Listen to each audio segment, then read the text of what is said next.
Hello नमस्कार, मैं आपकी एजुकेटर सीमा गोस्वामी। तो बच्चों, टीजीटी के तहत ये जो टीजीटी पीजीटी के एग्ज़ाम्स हैं उसकी तैयारी करा रहे हैं। ये सिविक्स का पार्ट है। तो कुछ ऐसी क्वेश्चंस आ जाते हैं कि जो विदेशियों को भी मिले हुए हैं और भारतीयों को भी। तो देखो बच्चों, भारत में कुछ मूल अधिकार हैं जो नागरिकों और विदेशियों दोनों को समान रूप से उपलब्ध हैं, जो इस प्रकार है। पहला है विधि के समक्ष समानता, जो अनुच्छेद 14 में है। दूसरा है अपराधों के लिए दोष सिद्धि के संबंध में संरक्षण, जो अनुच्छेद 20 में है। तीसरा प्राण और दैहिक स्वतंत्रता का संरक्षण, अनुच्छेद 21 में है। शिक्षा का अधिकार अनुच्छेद 21 का में है। ध्यान रखना, जो शिक्षा का अधिकार है वो अनुच्छेद 21 का में है।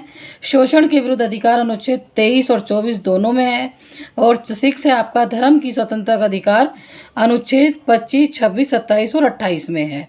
अतः स्पष्ट है कि अभिव्यक्ति की स्वतंत्रता का अधिकार अनुच्छेद 19(1) भारत में विदेशी नागरिकों को प्राप्त नहीं है, अपितु केवल भारतीय नागरिकों को प्राप्त है।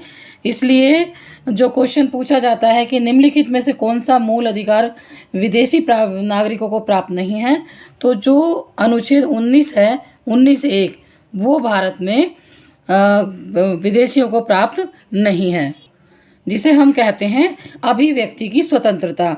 तो जो अभिव्यक्ति, अगर विदेशी नागरिकों को भी ये समान अधिकार दे दिया जाएगा, उनको भी समान रूप से ये उपलब्ध करा दिया जाएगा, तो कोई भी विदेशी आकर के इन अधिकारों का दुरुपयोग करेगा तो ये अधिकार विदेशियों को प्राप्त नहीं है।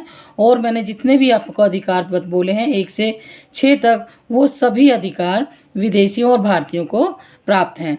तो बच्चों, आज मैंने कुछ आपको बहुत ही मोस्ट वेरी इंपॉर्टेंट क्वेश्चंस उपलब्ध कराए हैं। तो तैयारी करते रहें और जोरों शोरों से तैयारी करें ताकि आप अपना सिलेक्शन पक्का कर सकें, क्योंकि पढ़ाना हमारा काम है, उसको पढ़ना और सही तरीके से पढ़ना और अच्छे से एग्ज़ाम देना आपका काम है। तो टीजीटी पीजीटी के वैकेंसीज आने वाली हैं और कुछ निकली हुई हैं, तो आप अपनी तैयारी करें। ये फ्री ऑफ कॉस्ट है, इसमें आपको कोई पैसा नहीं देना पड़ रहा है। तो तैयारी करें। सबको गुड लक। Thank you.